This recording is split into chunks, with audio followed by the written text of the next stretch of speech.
I'm Sylar, and today I want to talk about imagination. So, as you may know, imagination is very important to create whatever it is that might be the most preferable or the most amazing, the most exciting, the most fun to us in any moment. And imagination isn't merely fantasy. It isn't merely coming with something up that doesn't exist or can't exist. It is exactly the opposite. It is connecting to something through your inner senses, through imagination as well. This one of our most potent avenues of communication to self and from essence, to connect to something that might be the best fit, the most pleasing, the most, as I said, exciting to your energy. And while you allow yourself to be open to imagine to something and not merely think of something that you already know or that you have already experienced, then you also connect your energy and your attention to something which is already in existence or might soon be in existence. You connect basically your energy to the very moment or process of its creation and to all of its existence. And so it becomes easy then after that to connect to it through action, through getting there, or to manifest it differently, or to execute a very physical action.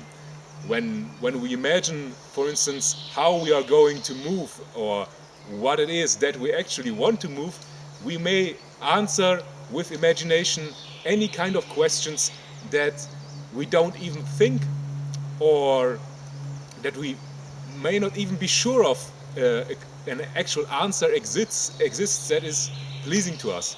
Like regardless how difficult the question is or how far out it is in terms of topic, that we may not even have an expertise to really picture all the little details, but imagination is exactly that. It is filling the picture. It is allowing ourselves to hold a blank canvas and to let whatever come in that that might have the greatest colors to our benefit. So it is very important to imagine with love.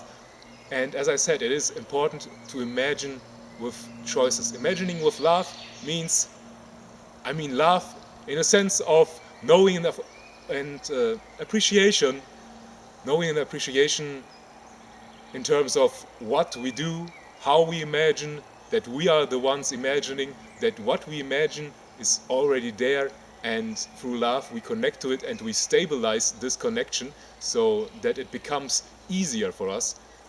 And what we connect to is then also part of us. We integrate it in our very being.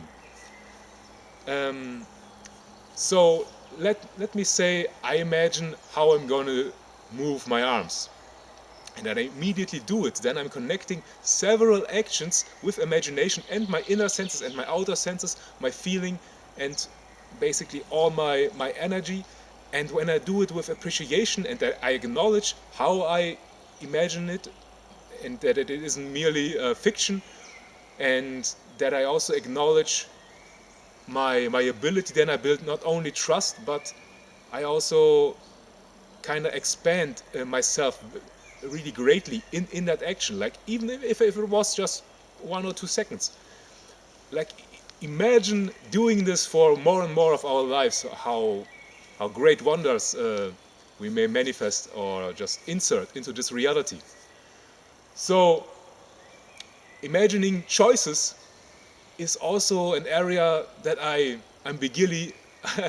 merely beginning to explore, which means that we can imagine one choice, one option.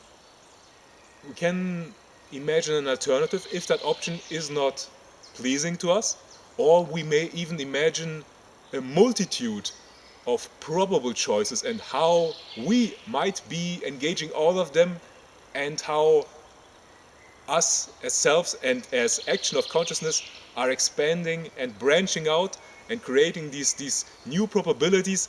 And through that it may become easier to to just accept that any one of those choices, any choosing really, is acceptable and to our benefit, and also that maybe one of them is hot, and you might get that evaluation from a bigger picture. So we can appreciate and acknowledge a lot within such actions, and basically this allows also within flow very much a different kind of creativity, one that is not necessarily bound or limited by previous experiences, previous movements, or previous choices.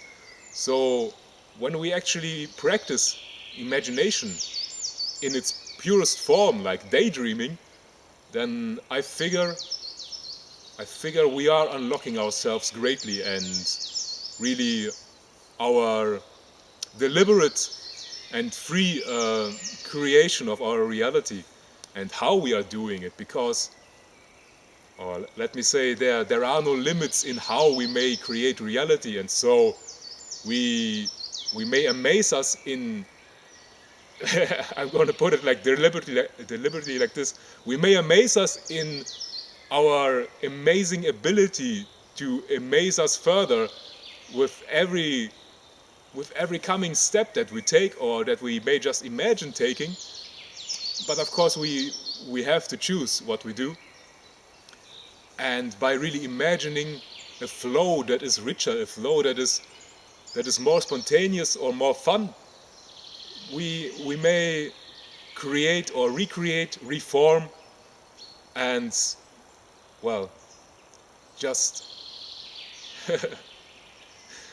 customize in terms of making something so much ourselves, any action or situation, that all the little details might be of our choosing. And this is something I think that is very, very empowering to all of us.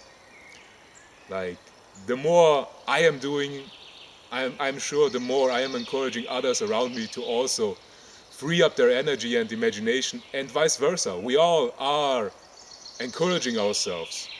So, this being said, much fun in your imagination and creation of your wondrous reality, and much pleasure in all of your moments. I am Sila. Aloa.